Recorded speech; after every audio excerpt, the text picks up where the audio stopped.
We got to grow up. We got to grow up from the little kids' stories of the Bible where Noah's Ark is cartoon giraffes and happy elephants, stuff like that. The Bible's not full of fun little nursery rhymes. I mean, and this is good. Like Paul talks about feeding new Christians like milk. You start with like spiritual milk, and then he talks about solid food. And it's time we all grow up to some solid food. Get rid of those old images in your head of the goofiness of like cartoon. You know what I mean? The cartoon arc and stuff like that. And read the Bible like an adult.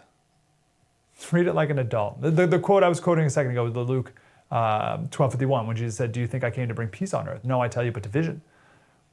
Division.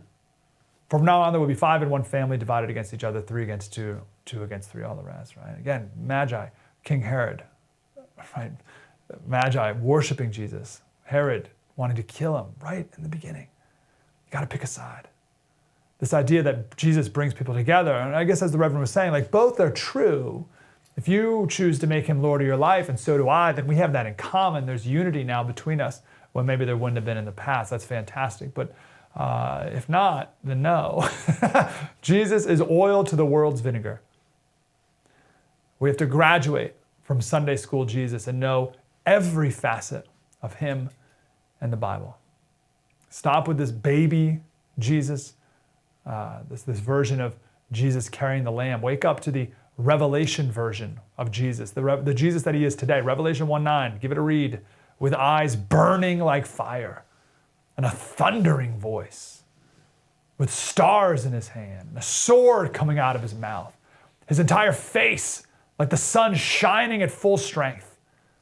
Right? So when people think, if you just say Jesus, like the first thing people think of is like the baby maybe, or like a lowly carpenter kind of guy. Like, no. Look at the Revelation Jesus. John said, when I saw him, I fell at his feet as though dead.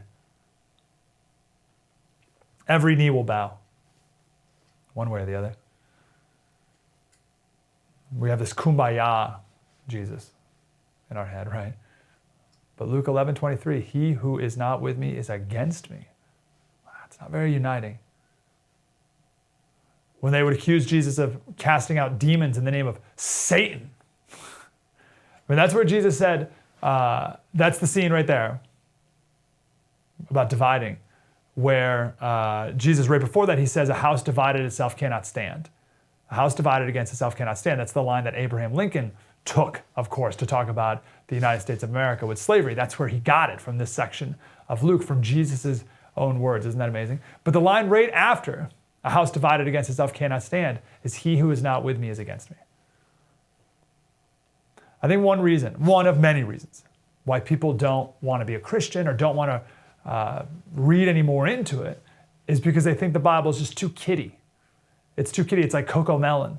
It's like this like goofy little Sunday school story. It's like Santa in Sunday school, and like I don't need to. I got it. Ark, animals. Okay, cool. It's like no. It's way more than that.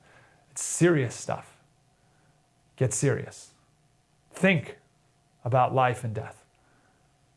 You only get one.